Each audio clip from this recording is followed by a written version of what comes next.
함께 교독하겠습니다. 요한복음 16장 1절부터 15절까지 있는 말씀입니다. 제가 먼저 읽습니다. 내가 이것을 너희에게 이름은 너희로 실족하지 않게 하려 함이니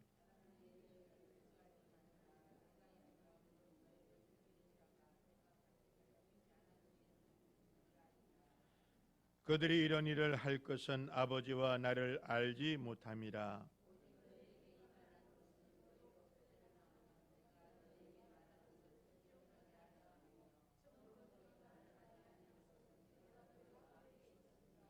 지금 내가 나를 보내신 이에게로 가는데 너희 중에 나더러 어디로 가는지 묻는 자가 없고,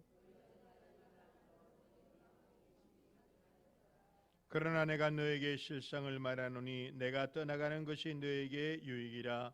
내가 떠나가지 아니하면 보혜사가 너에게로 오시지 아니할 것이요 가면 내가 그를 너희에게로 보내리니.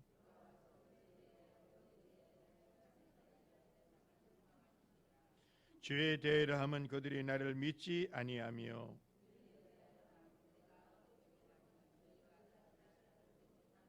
심판에 대하여라 하면 이 세상 임금이 심판을 받았습니다.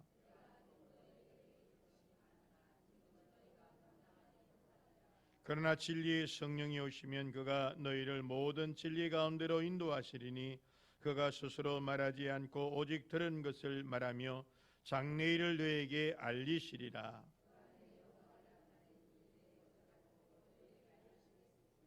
같이 읽습니다. 무릇 아버지께 있는 것은 다 내 것이라. 그러므로 내가 말하기를 그가 내 것을 가지고 너에게 알리시리라 하였노라. 아멘. 할렐루야. 찬양대 하나님께 찬양으로 영광을 돌립니다.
아멘.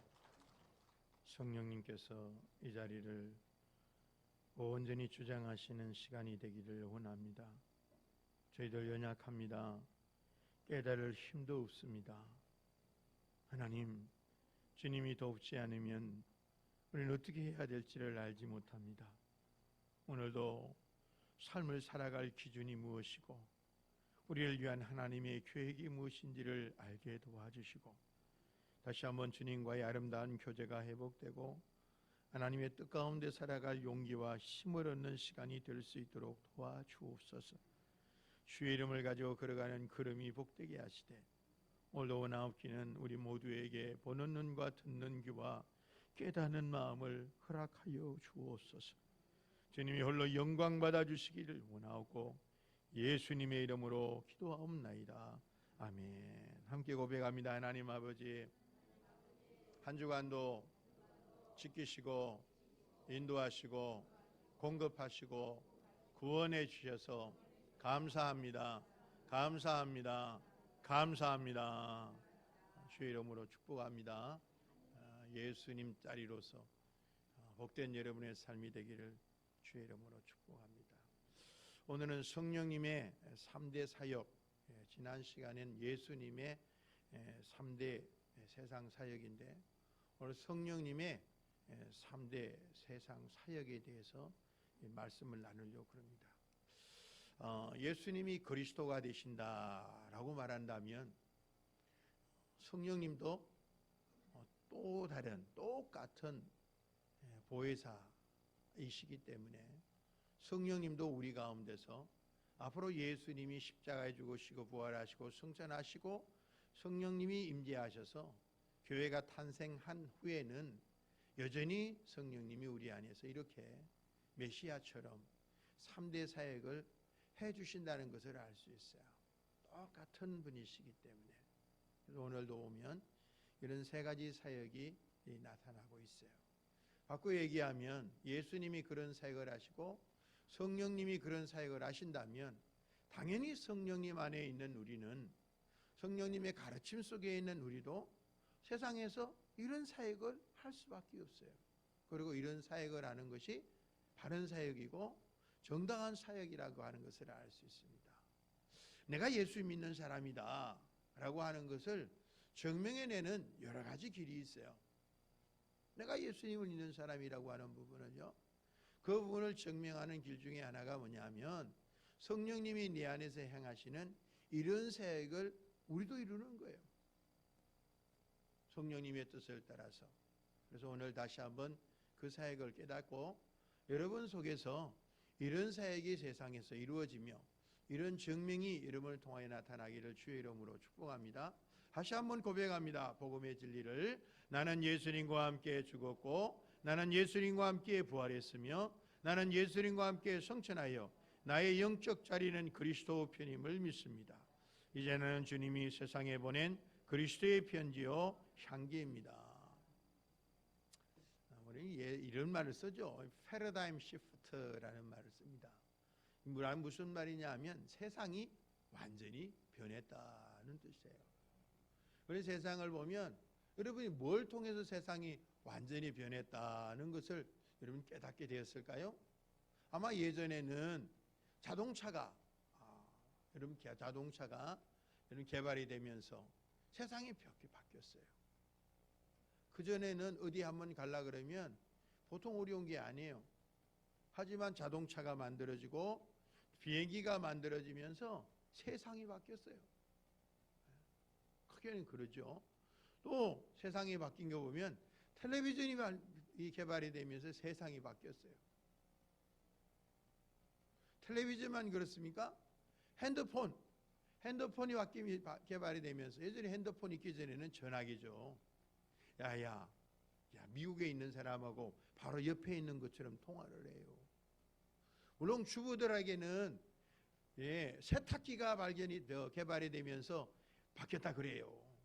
일일이 겨울에 그 손 다 트면서 빨래하느라고 얼마나 힘들었어요. 세탁기가 다 해줘요. 세탁기뿐만 아니라 청소기, 이런 것들이 특히 이제 세상을 바꾼 것 중에 하나가 뭐냐면 냉장고예요. 그전에는 한번 먹으려고 그러면 보통 어려운 게 아니에요. 그래서 여러분 안동 강고등어가 이렇게 발전이 된 게 또 다른 게 아니잖아요. 고등어를 먹어야 고등어 얼마나 빨리 상합니까? 안동이 그래도 바닷가와는 좀 떨어져 있잖아요. 할 수 있는 일이 뭐밖에 없냐? 염장밖에 없어요. 근데 지금은 얼마든지 먹잖아요. 그래서 이제는 많이 사라져요. 김장철이 사라졌어요. 물론 지금도 김장을 하지만 이 김장철이 언제든지 해서 넣을 수 있으니까 김치 냉장고 기가 막힌 일이죠. 이런 여러 가지 세상이 바뀌었어요. 이런 세상이 여러분 삶 속에서 많이 바뀌었고 지금도 그런 혜택을 받고 있는데 앞으로 또 어떻게 바뀔지를 몰라요. 짜잔, 세상에 없이 더 놀라운 것들이 여러분 기다리고 있어요. 그래서 요즘은 이제는 큰 걱정 안 해도 될 것 같아요. 세상이 바뀌어서 좀 뭐 하면 바꿔 끼우면 된다 그러잖아요. 좀 뭐 심장이 안 좋으면 심장 바꿔 끼우고, 뭐 좀 바꾸면 뭐 좀 바꿔 끼우고, 눈 좀 안 좋으면 눈 바꿔 끼우고. 별로 이게 마음이 안 닿아요. 이제 세상이 그런 세상이 곧 어떻게 올지도 몰라요. 그래서 이제는 100세 시대, 그 우스운 시대가 되죠. 이제 지금 태어나는 아이들은 100세 전에 죽을 일이 없다 그래요. 세상이 의학이 워낙 발전되면서 이런 일들이 이루어지니까요. 근데 오늘 예수님 성경에도 이런 놀라운 변화가 있을 것이다 라고 얘기하는 것을 오늘 우리에게 얘기해 줘요. 물론 오늘 책망이라는 말로 나타나기 때문에 별로 기분 좋은 말은 아니지만 우리를 책망한 건 아니고요. 세상을 책망한다는 것입니다.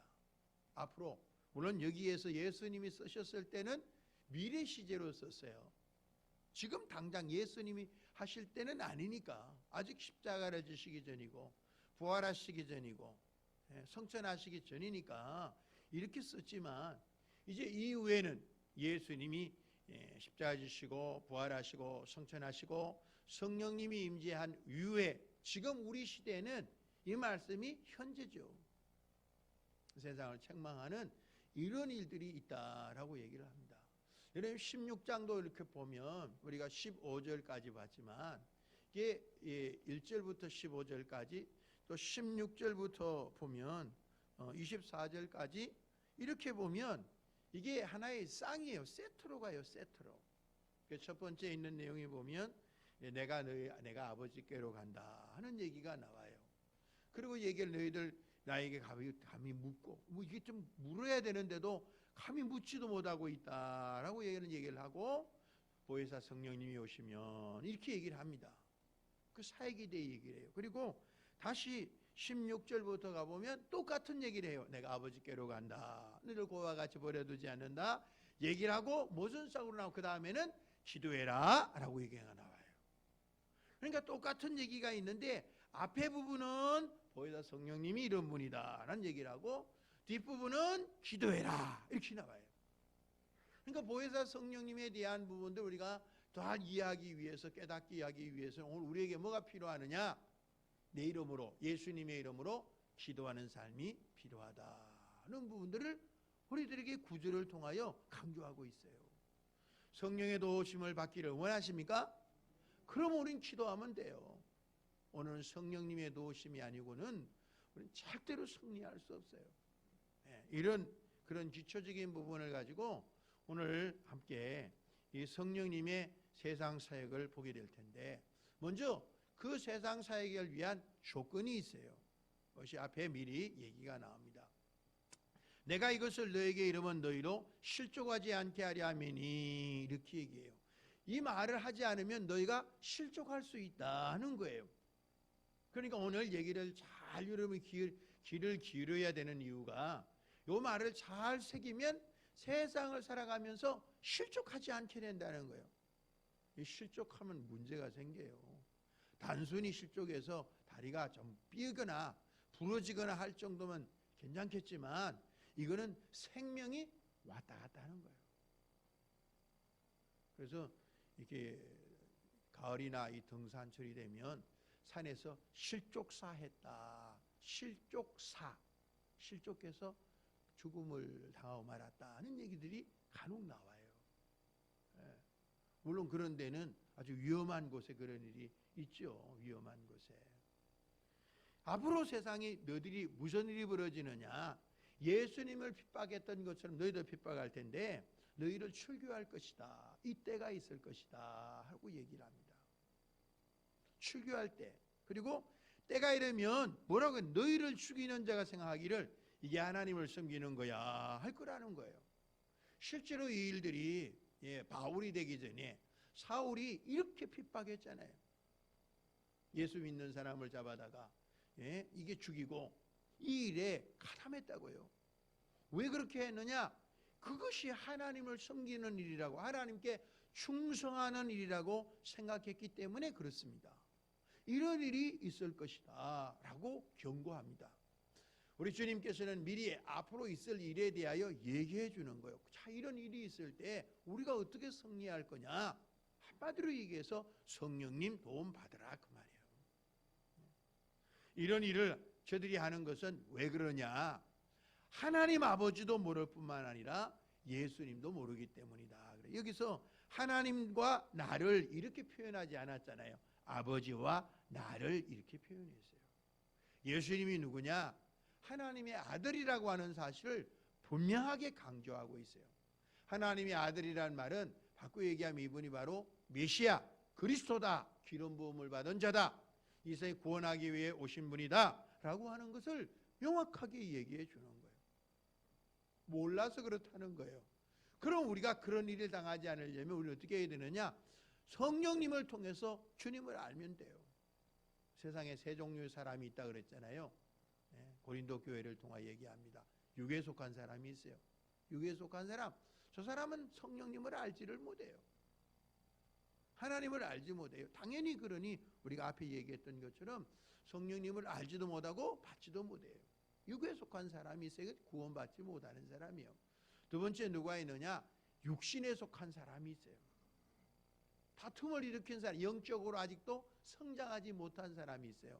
영적 어린아이라고 말할 수 있습니다. 문제를 일으킬 수 있지만 그러나 구원은 받은 사람이요. 세 번째 어떤 사람이냐? 신령한 사람이 있어요. 이런 사람은 어떤 사람이냐? 성령님을 통하여, 성령님은 하나님의 깊은 것이라도 다 아시기 때문에 이런 사람은 그 성령으로 말미암아 하나님의 마음을 아는 사람이에요. 하나님의 구원 계획도 알고 하나님의 뜻 가운데 살아가는 사람이에요. 저는 바라기는 여러분들이 영적 어린아이를 벗고 속히 신령한 사람의 그런 모습으로 성장할 수 있기를 주의 이름으로 축복합니다. 그렇게 되면 아버지와 아들이신 예수님을 잘 알게 되겠죠. 4절 말씀을 보겠습니다. 뭐라고 말씀하시느냐? 오직 너에게 이 말을 한 것은 너희로 그때를 당하면 미래에 있을 일에 대해 주님이 말씀하시는 거예요. 내가 너에게 말한 이것을 기억나게 하려 한다. 근데 그 기억을 누가 나게 해주시느냐? 성령님이 나게 해주신다는 거예요. 성령님이 우리를 까마득하게 잊어버릴 수 있어요. 우리 얘기하잖아요. 뭐 오늘 얘기했기 때문에 알지만 지나가는 다음에 지난주에 예수님의 세상을 향한 3대 사역이 있다고 그랬는데 그 사역이 뭡니까? 라고 물으면 몇 명이나 대답을 할지 모르겠어요. 이것입니다. 자꾸 잊어버린다 그 말이에요. 사실은 기억해야 될 부분도 잊어버리고 어떨 때는 잊어버려야 될 때도 기억하는 사람이 있어요. 옛 사람이 이런 얘기를 하잖아요. 은혜는 어디에 새기느냐? 바위에 새기고, 그리고 원수는 물 위에 새겨라. 그런 말이 있어요. 근데 세상이 거꾸로 돼가지고 은혜는 어디에 새기느냐? 어디에 새겨요? 물 위에 새기고, 원수는 그 원하는 바위에 새겨놔요. 얼마나 깊이 새겨놨든지 아무리 그냥 깨내려고 해도 지워지지 않네. 그리고는 그냥 바라볼 때마다 이빨을 바닥바닥 하는 거예요. 병 생겨요. 망합니다. 수요일날 말씀을 드렸잖아요. 우리가 보면 여러분 참 하나님이 기억하게 해주시는 아름다운 기억이 여러분에게 있기를 주의 이름으로 축복합니다. 좀 잊어버릴 건 잊어버리세요. 하나님이 우리에게 주신 아주 중요한 선물이 뭔지 아세요? 잊어버리는 거예요. 잊어버리는 거예요. 그거 자꾸 잊어버려야 돼요. 원한을 계속 사귀어 보세요. 어떻게 살아갑니까? 잠자다 일어나가지고 못 살아요. 지금 내가 나를 보내신 얘기로 아버지께서 가는데 너희 중에 나더러 어디로 가는지 묻는 자가 없고 감히 말을 못해요. 묻지를 못해요. 도리어 내가 이 말하면 너희 마음에 근심이 가득하다. 기쁨 가득해야 되는데 근심이 가득 찬 거예요. 주님이 떠나가면 우리 어떻게 하지? 어떻게 하지? 그래서 주님께서는 오늘 근심 타파예요. 근심을 다 깨주기 위해서 오늘 이 말씀을 하고 계신 줄 믿으시기를 바라요. 그러면서 뭐라고 말씀하시느냐? 요 7절을 같이 읽어야 돼요. 시작. 그러나 내가 너에게 실상을 말하노니 내가 떠나가는 것이 너에게 유익하다는 거예요. 저들은 지금 예수님 떠나가는데 두려워하고 있는데 예수님께서는 내가 떠나가는 것이 너에게 유익하다고 얘기를 해요. 왜 그러냐? 계속 읽어요. 내가 떠나가지 아니하면 보혜사가 너에게로 오시지 아니할 것이요 가면 내가 그를 너희에게로 보내리니. 예수님이 계시면 보혜사가 오실 수가 없어요. 왜 그럴까요? 왜 그럴까요? 주님이 이 세상에 계신다는 것은 무슨 뜻이냐? 주님이 우리를 위한 구원 사역이 완성되지 않았다는 뜻이에요. 주님의 구원 사역이 이루어지지 않았다면 우리는 여전히 죄 가운데 있다 그 말이에요. 여전히 죄 가운데 우리가 있으면 당연히 거룩한 성령님은 우리에게 오실 수가 없어요. 그러니까 예수님 여기 계셔주세요 라고 말하는 것은 무슨 뜻이냐 하면 예수님 아직도 예수님 구원사역을 이루지 못해도 좋아요 라고 말하는 어리석은 말이 되는 거예요. 그래서 오늘 제자들에게 내가 떠나가는 것이 너에게 유익하다고 말씀하시는 거예요. 단순히 주님이 떠나가시는 게 아니에요. 우리를 위한 구원 사역을 완성해 주는 거예요. 그래서 예수님이 다 이루었다 하시는 거 아닙니까? 바꿔 얘기할까요? 성령님이 오셨다는 것은 주님이 이 우리를 위한 구원 사역, 바꿔 얘기해서 가장 중요한 우리의 죄의 문제를 해결해 주시는 사역을 완벽하게 이루셨다는 거예요. 할렐루야. 이건 기뻐해야 될 일이에요. 왜 그러냐 하면 천국에 우리의 머물길이 다 준비되었고 여러분 주님이 이를 이루실 때 그냥 대충 하시겠어요? 그러지 않아요. 주님은 완전하게 이루세요. 왜? 완전하신 분이니까요. 그래서 우리를 일을 해주실 때 완벽하게 해주시는 거예요. 성령님이 우리 안에 지금 계시는 것이 하자 보수하려고 계신 게 아니라 그 말이에요. 온전한 것을 온전하게 완벽하게 끝까지 이루시기 위해서 성령님이 우리 안에 계세요. 하자 보수되면 문제가 되잖아요. 하자 보수가 있으면 그게 아니에요. 하자 보수가 있다는 것은 완전하지 않다는 거예요. 주님 완벽하게 우리의 과거와 현재 미래의 모든 죄를 해결해 주셨음을 믿으시기 바랍니다. 그래서 다 이루었다 하신 거예요. 이거기 때문에 내가 가지 않으면 보혜사 성령님이 오실 수 없어요. 보혜사 성령님이 그러나 우리에게 온전하게 오셨습니다. 여러분 마음속에 계셔요. 물론 또 다른 이유가 있죠. 우리 예수님이 부활하신 후에 제자들을 찾아오셨지만 늘 제자들과 함께 있었던 게 아니잖아요. 제자들을 찾아오셨어요. 그리고 8일 만에 다시 찾아오셨다고 요한복음이 말씀하십니다. 그러니까 예수님은 어떤 모습으로 오느냐? 또 찾아와서 앞에 그냥 함께 머무는 거예요. 바꿔 얘기해서 예수님은 좀 영향을 받으셨다는 거예요. 여기 계시면 저기에 영향을 받으셨다는 거예요. 오늘 예수님이 오셔서 여기만 계시면 어떡하겠어요? 얼마나 바쁘실까? 안 그러면 여기서도 영광을 받으셔야 되고 저기서도 영광을 받으셔야 되고 저기서도 영광을 받으시려면 얼마나 바쁘실까. 그러나 성령님은 오셔서 우리의 마음속에 똑같이 다 계신다 그 말입니다. 신비한 일이죠. 우리 한 사람 한 사람에게 조금도 차이가 없어요. 누구에게는 80% 있고 누구에게는 나머지 20%를 나누어 가지는 게 아니라 그 말이에요. 모든 분들이 다 성령님을 100% 모시고 살아가요. 그게 얼마나 감사한지 몰라요. 그래서 내가 떠나가는 것이 너에게 유익하다라고 말씀하시는 거예요. 성령님을 모시고 살아가는 여러분 축하드립니다. 행복한 사람들이에요. 주님의 이름을 위해 일을 이루셨기 때문에 그렇다라는 사실을 기억하셔야 돼요. 그렇다면 오늘 본문을 통해서 성령님의 세상을 향한 3대 사역은 뭘까? 첫 번째, 물론 책망사역이라고 그럽니다. 세상을 대한 책망사역이라고 그러는데 이 책망사역도 책망하시리라 라고 얘기한 부분, 미래에 대한 부분이라고 아까 말씀을 드렸어요.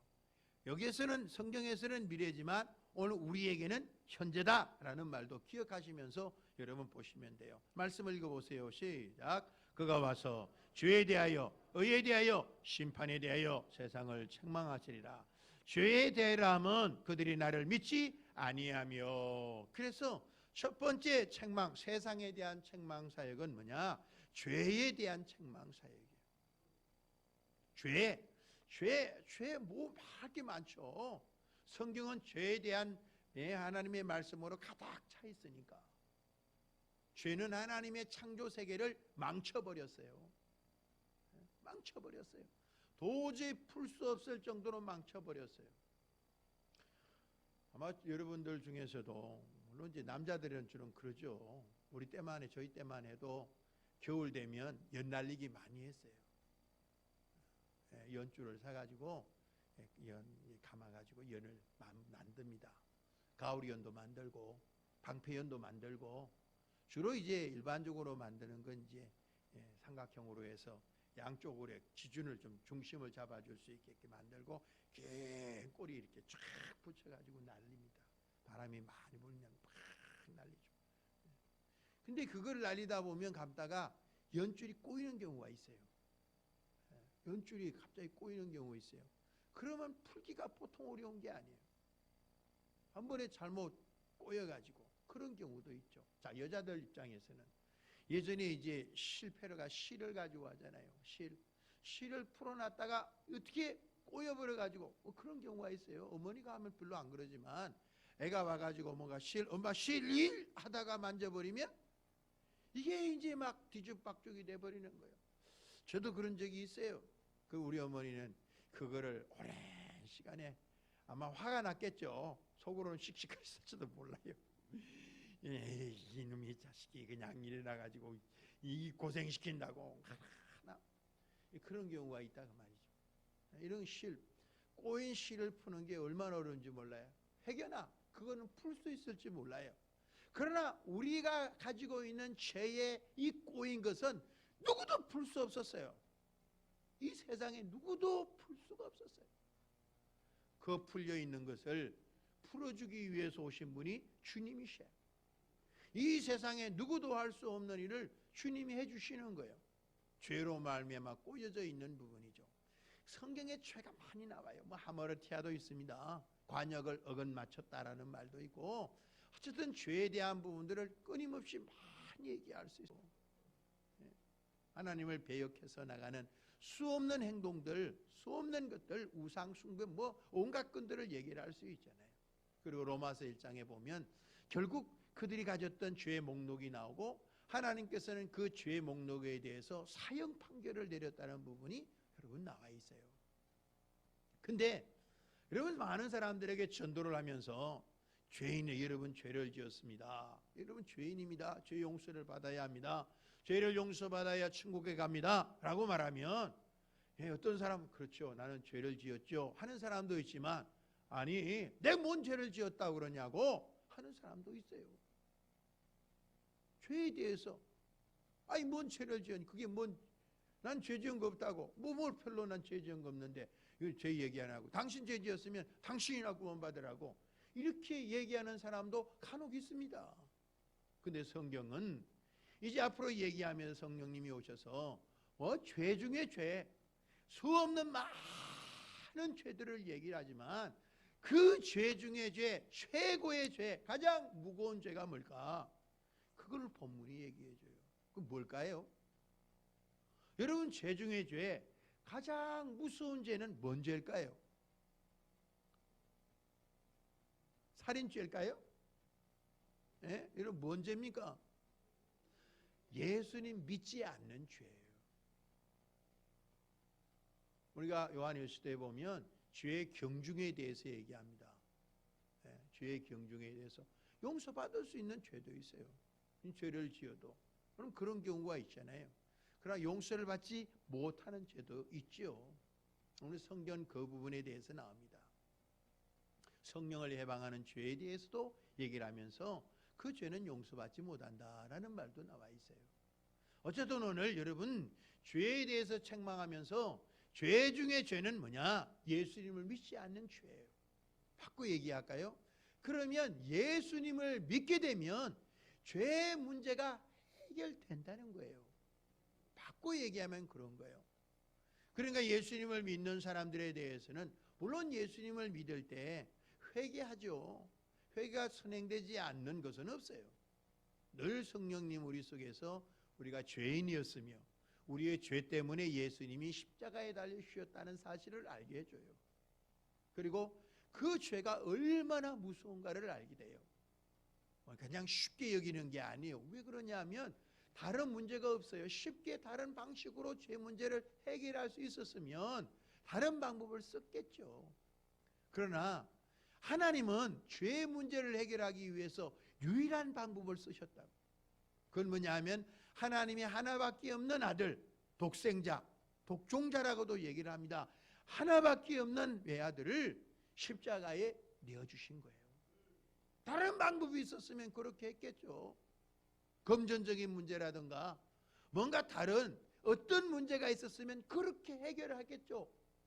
그러나 그런 해결책이 없었기 때문에 하나님의 아들이신 예수님이 오셔서 이 문제를 해결해 주셨어요. 다른 죄들에 대해서 핑계할 수도 없지만 가장 큰 죄는 바로 예수님을 믿지 않는 죄예요. 이런 죄에 대해서 이제 성령님이 오셔서 책망하신다는 거예요. 나는 별로 죄 없어요. 죄 없어요. 라고 말할 수 없다고 말이죠. 죄에 대한 책망 사역은 누구의 사역이냐? 선지자들의 일반적인 사역이었어요. 오늘 우리도 예수님을 믿는 믿음 안에서 정말 여러분 그렇게 예수님을 분명하게 믿고 여러분의 죄를 회개했다면, 그렇게 주님 평안을 주셨다면 담대하게 하나님의 뜻 안에서 용서받은 자로서 살아가는 여러분 되시기를 바라요. 용서받았을까? 아직도 내가 주님 정말 용서받은 하나님의 사람인가? 그것에 대해서 불안해하지 말라 그 말입니다. 그럼 세상 사람들도 헷갈릴 거 아닙니까? 그러면 우리는 용서받았어요. 담대하게 하늘나라의 천국 백성으로서 살아가는 여러분 되시기를 바랍니다. 그래서 성령 세상을 향한 첫 번째 사역은 바로 어떤 사역이냐? 죄에 대한 책망 사역이다 라고 하는 것을 알 수 있어요. 두 번째, 성령님 세상을 향한 3대 사역은 무슨 사역이냐? 이것에 대한 사역. 여러분 잘 알죠? 이 말씀을 읽어보세요. 시작. 의에 대하면 내가 아버지께로 가니 너희가 나를 다시 보지 못하며. 어떤 사람은 이렇게 얘기합니다. 아니 의는 좋은 건데, 아니 죄에 대해서 말하는 죄는 나쁜 것이니까 이해가지만 의는 좋은 건데 왜 성령님이 의에 대하여 책망을 하십니까? 라고 말하는 사람들도 있어요. 아마 여러분들도 의아스러울 수 있어요. 그러나 오늘 얘기 말하는 이 의는 어떤 의냐? 여러분 세상이 말하는 의와 하나님이 말하는 의는 차이가 있는 거예요. 제가 이런 말씀드립니다. 의인은 없나니 하나도 없다. 세상에 의인이 없어요? 의인은 있어요. 여기서 말하는 의라고 하는 것은 절대적인 표준의 의를 말하는 게 아니에요. 세상에서 말하는 상대적인 의는 있어요. 그런 의인은 있습니다. 세상에 물에 빠진 사람을 건져내기 위해서 그 사람을 살리고 그 사람은 물에 빠져 죽었대요. 그 사람 의인이라고 얘기하잖아요. 어저께도 소방대원이 줄이 끊어져서 생명을 잃었잖아요. 지리산에서. 그 사람 의인이잖아요. 상대적인 의미에서의 의인이에요. 하지만 성경이 말한 의인은 없나니 하나도 없다는 말을 했을 때 그 의인은 절대적인 표준에서의 의를 말하는 거예요. 천국문을 확 열면서 하나님 나왔습니다, 좋았습니다 열고 들어갈 수 있는 의를 말해요. 그런 의는 없다 그 말입니다. 제가 율법에 대한 부분을 여러분에게 말씀을 드렸어요. 예를 들어서 율법에 613가지를 있다고 칩시다. 근데 613가지 중에 612가지를 잘 지켰어요. 물론 그렇게 지킬 수도 없지만 예를 들어서 설명을 드려요. 612가지를 잘 지켰어요. 한 가지를 못 지켰습니다. 그러면 이 사람은 612가지를 잘 지킨 의인입니까? 아니면 613가지 중에 한 가지를 지키지 못한 죄인입니까? 무엇입니까? 상대적인 의의 표준을 가지고 말하는 세상 사람들의 기준을 따른다면 612가지를 잘 지킨 의인이요. 그러나 성경적인 기준에 의하면 하나님은 뭐라 그러느냐? 613가지 중에 그 한 가지를 어긴 죄인이라고 얘기를 해요. 율법을 쫓아가는 사람들은, 율법으로 의롭다함을 받으려고 하는 사람들은 율법의 모든 것을 지켜야만 의인이요. 하나도 지키지 못하면 그 사람은 죄인이 되는 거예요.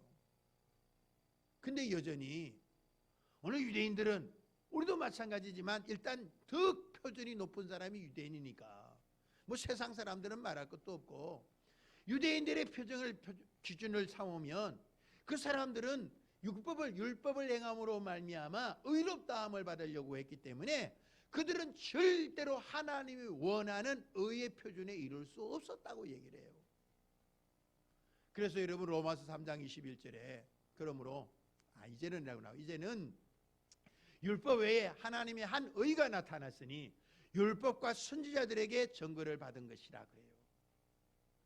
예수 그리스도를 믿음으로 말미암아 모든 사람에게 미치는 의인이 차별이 없다. 그것이 하나님의 새로운 의예요. 오늘 성경이 말하는, 성경이 성령님이 책망하시는, 성령님이 인정하시는 의는 바로 이 의예요. 로마서 3장 21절에 율법과 선지자들에게 증거를 받은 오직 예수 그리스도를 믿음으로 말미암아 얻어지는 의예요. 그 의를 성령님이 인정해요. 그 의만을 하나님이 인정해요. 그 의를 가지고 천국문에 들어가는 사람에게 천국문이 확 열려요. 그러고서 영원히 하나님의 백성으로 살게 돼요. 하지만 로마서 9장이나 10장에 말씀하신 대로 결과적으로 유대인들은 자기의 행위로 말미암아 율법의 의에 이르기를 원했는데 아무도 그 의에 이르지 못했다고 바울 사도는 확실하게 얘기를 해요. 여러분 얼마나 감사합니까? 여러분들은 그 의를 얻었어요. 예수님을 믿음으로 말미암아 의를 얻었다고요. 근데 그것을 어떻게 그럼 증명했냐? 오늘 본문의 말씀을 다시 보세요. 의에 대하여라 하면서 내가 아버지께로 가니 라고 얘기했어요. 자, 아까 여러분에게 처음에 말씀을 드렸어요. 예수님께서 아버지께로 가셔야 돼요. 그래야 구원이 완성되는 거예요. 그 후에 성령님이 오셔야 온전히 이루어졌다는 것이 증명이 되는 거예요. 이해가시겠습니까? 예. 그래서 오늘 내가 아버지께로 가니 라는 말을 쓰고 있는 거예요. 그것이 왜 중요하냐? 오늘 우리가 에베소서에 있는 말씀을 여러분 보면 알 수 있어요. 자, 에베소서 말씀을 4장 7절부터 10절을 함께 여러분 다시 한번 읽어보세요. 시작. 우리 각 사람에게 그리스도의 선물의 분량대로 은혜를 주셨나니 그러므로 이르기를 그가 위로 올라가실 때 성천하신다 그 말이에요. 십자가 죽으시고 부활하시고 성천하실 때의 그 말이에요. 계속요. 사로잡혔던 자들을 사로잡으시고, 누구에 사로잡혔어요? 마귀에게 사로잡혔던 자들을 우리 주님이 사로잡으시고 사람들에게 선물을 주셨다. 그 선물이 누구겠어요? 선물 중에 선물은 보혜사 성령님인 줄 믿으시기를 바라요. 그분이 우리에게 구원의 선물, 하나님의 은혜의 선물을 가져오셨어요. 9절, 올라가셨다 하셨은즉 땅 아래 낮은 곳으로 내리셨던 것이 아니면 무엇이냐. 육신을 입고 이 땅에 오셨다 그 말이죠. 내리셨던 그가 곧 모든 하늘 위에 오르신 자니 이는 만물을 충만하게 하려 하십니다. 만물을 만물 있는 그대로 온전히 회복하신다 그 말이에요. 우리가 죄로 말미암아 다 망가졌지만 이제 하나님의 떠나는 우리를 온전히 회복하시는 거예요.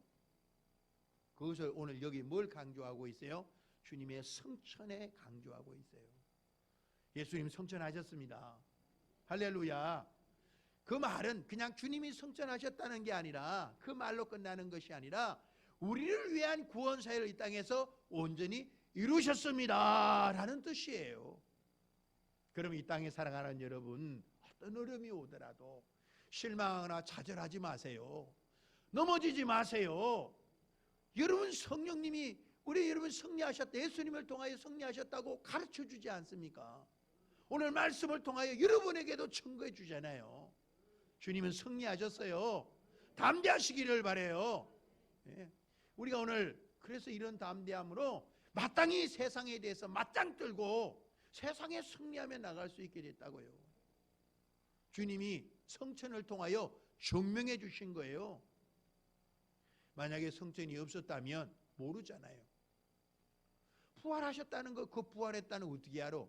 부활이 온전히 이루어졌다는 거 어떻게 알아? 부활하고 난 다음에 어디로 가셨는데 사라졌는지 모르잖아요. 하나님께로 가셨다라는 사실이 중요해요. 그래서 여러분 에베소서를 통하여 오늘 아까 우리 고백했지 않습니까? 우리 영적 자리가. 그래서 우리는 예수님과 함께 십자가에 죽었고 예수님과 함께 부활했고 우리는 이미 예수님과 함께 성천하셨어요. 여러분요, 이 세상에 살아가는데 영적 위치가 그렇다 그 말이에요. 그래서 여러분들은 그 권세, 예수님의 우편에 있으면서 그 권세를 함께 가지고 주님의 권세를 통하여 이 세상에 승리할 수 있는 삶을 가지게 됐다는 거예요. 여러분 세상 사람들이 시시하게 본다고 할지라도 여러분 스스로가 여러분 스스로를 시시하게 보지 말란 말이에요. 마귀의 권세가 굴복하는 여러분이에요. 천군 천사로 호위하고 성령님이 여러분 안에 계셔요. 하나님이 여러분을 얼마나 큰 사랑으로 보고 계시는지 몰라요. 기뻐하고 계신다고요. 하나님의 눈이 여러분에게 있다고요. 운동장에서 그렇게 많은 애들이 뛰어다녀도요, 똑같은 운동 흰 옷 입고 있어도 자기 자식은 눈에 보여요. 자기 자식은 보인다니까요. 하나님이 우리를 불꽃 같은 눈동자로 오늘 보고 계시며 웃고 계십니다. 인상 안 써요. 왜? 앞으로 여러분을 계속해서 주의 영광을 위하여 더 나갈 존귀한 하나님의 자녀들이기 때문에 그렇다는 사실을 믿으시기 바라요. 그래서 여러분 두 사람을 소개합니다. 에녹과 엘리야예요. 에녹은 자기가 300년 동안 하나님과 동행했던 그 사실을 뭐를 통해서 증명을 해줬냐? 이 성천을 통해서. 성천이란 말은 이상하지. 아무튼 데려가셨잖아요. 뭐 성천이죠 따진다면요. 하나님이 세상에서 죽음을 보지 않고 데려가셨으니까요. 근데 하나님과 동행했다라는 말 속에서는 하나님과 함께 걸었다, 하나님께 걸어갔다, 하나님께서 하나님과 함께 하나님이 인도하셨다. 또 거기 말에는 무슨 뜻을 있느냐? 하나님이 데려가셨다라는 말도 동행하셨다는 말이 있어요. 하나님이 데리고 다니셨다는 거예요. 여러분요, 하나님이 데리고 갔다, 이 중요하잖아요. 결국은 에녹이 죽음을 보지 않고 하늘나라로 갔다는 사실은 뭐를 얘기해 주느냐? 그 이전에 300년의 삶을 그가 인정해 주는 거예요. 인정이 되잖아요. 하나님과 함께 갔다는 삶의 가치를. 그 삶이 없는데 하나님이 그렇게 데려갈 일이 없잖아요. 엘리야 여러분 잘 알죠. 정말 하나님 앞에 충성되고 열심히 주의 뜻을 이루었잖아요. 예? 엘리야를 통해서 하나님이 뭘로 증명해 주느냐? 이렇게 그림이 있잖아요. 그림이. 예? 해리바람으로 불말불병거를 타고 하늘로 갔잖아요. 이 삶을 통해서 이 성천, 엘리야의 성천을 통하여 뭐를 증명해 주느냐? 엘리야의 삶을 증명해 주는 거예요. 엘리야가 하나님의 사람이었음을. 여러분, 예수님의 성천이 오늘 우리들에게도 증명해 주는 거예요.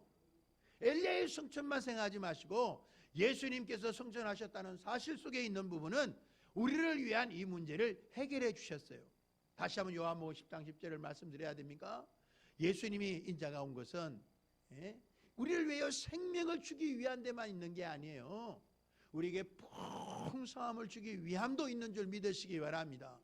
그러면 예수님 안에서 오늘도 이 풍성함까지 누리는 여러분 되시기를 주의 이름으로 축복합니다.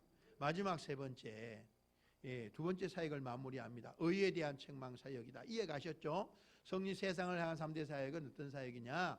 읽습니다. 시작. 심판에 대해라 함은 이 세상 임금이 심판을 받았습니다. 그래서 이 의라고 하는 부분은 우리가 어떻게 보냐면 대상으로서 우리에게 하나님의 의를 선물로 주신 사건이라고 얘기할 수 있어요. 마지막 세 번째 심판은 왕의 사역이에요. 왕적인 사역이에요. 이 심판에 대하여 하면 이 세상 임금이 심판을 받았기 때문이다 라고 얘기합니다. 자, 여러분, 세상은 여전히 말해요. 심판에 대해서 얘기하고 어떤 사람은 심판이 없다고 얘기를 해요. 죽으면 끝이지 뭔 세상에 심판이 있어, 이렇게 말하는 사람이 있어요. 여러분, 심판이 있습니다. 심판이 있어요. 죽으면 끝나는 게 아니에요. 한 번 죽는 것은 사람에게 정한 것이요 그 외에는 심판이 있으리니, 예수님을 믿는 우리는 한 번 이미 심판을 받았어요. 누가 심판을 받았냐? 내가 받은 것이 아니라 주님이 나를 안고 심판을 받으셨어요. 그래서 여러분, 한번 예수님 안에서 십자가에 달리셨을 때 죽었다 그 말이에요. 그래서 여러분 더 이상 죽지 않아요. 영원한 생명이 여러분에게 있어요. 그러나 예수님을 믿지 않는 사람은 예수를 믿지 않기 때문에 두 번 심판을 받는다고 다시 한번 여러분 말씀드리잖아요. 이 땅에서 죽을 뿐만 아니라 둘째 사망인 불못에 들어가게 될 거예요.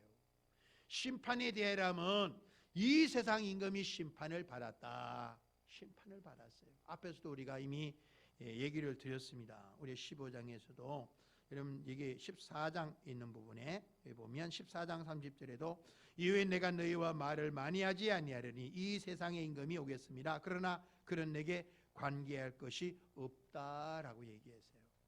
더 나아가서 요한일서를 통하여 사도 요한은 이렇게 말씀하십니다. 한번 읽어보겠습니다. 죄를 짓는 자는 마귀에게 속하나니 마귀는 처음부터 범죄합니다. 하나님의 아들이 나타나신 것은 마귀의 일을 멸하셨다고 말이에요. 우리는 이미 심판을 이기고 승리했어요. 죽어봐야 하는 게 아니에요. 이미 여러분 승리했어요. 우리를 위하여 영원한 천국이 우리를 위해 준비되어 있음을 믿으시기 바라요. 근데 세상 사람들은 이 심판이 이미 예수님 안에 이루어졌다는 사실을 몰라요. 예수님을 믿는 사람은 이미 심판을 이기고 구원받은 사람이에요. 요한복음 얘기하잖아요. 예수를 믿지 않는 사람은 이미 심판을 받은 거예요. 여러분이 기억하면서 이 심판이 그렇게 바뀌어지고 그렇게 기준이 삼아지는 것이지 다른 어떤 것이 있는 게 아니라 그 말입니다. 불교에서 말하고 어떻게 자꾸 얘기하는 영화 이런 얘기하는 것처럼 속지 마셔요. 그게 가서 판단을 받는 게 아니에요. 이미 우리가 이 세상 떠나갈 때 모든 판단이 끝났어요. 이 세상 살아가는 동안에 판단이 끝났다는 사실을 믿으시기 바랍니다. 그 후에 판단이 있으면서 그럼 하나님이 불완전하다는 거죠. 그것도 모르십니까? 하나님이 그렇지 않아요. 하나님은 전지전능하신 분이시다는 사실을. 여러분, 이미 심판을 이긴 여러분 다시 한번 축하를 드립니다. 행복하시기를 바랍니다. 그 세 번째는 심판에 대한 책망 사역이에요. 이런 일에 대해서 성령님의 그리스도인의 사역, 물론 그렇게 하지만 바로 성령님은 우리를 대해서 세상에 그렇게 하지만 우리는 어떻게 하느냐, 아직도 감당하지 못할 얘기가 많다라고 얘기를 해줘요. 그러나 진리의 성령이 오시면 그가 너희를 모든 진리 가운데 인도하시리니 걱정하지 말라 그 말이에요. 성령님께 물으시기를 바래요. 그리고 이미 우리가 뒤에 성경들의 바울 서신이나 이런 서신을 통하여 그 위에 하나님의 진리의 말씀을 많이 알고 있습니다. 바로 주님의 말씀을 가지고 너에게 모든 것을 가르치고 생각나게 하고 바로 주님의 영광을 나타낸다. 그러니까 오늘 여러분들이 성령님 안에 있다면 바로 예수님의 영광을 나타내는 삶이 여러분에게 있게 될 것입니다. 이런 복된 삶이 한 주간도 있게 되기를 주의 이름으로 축복합니다. 축복합니다.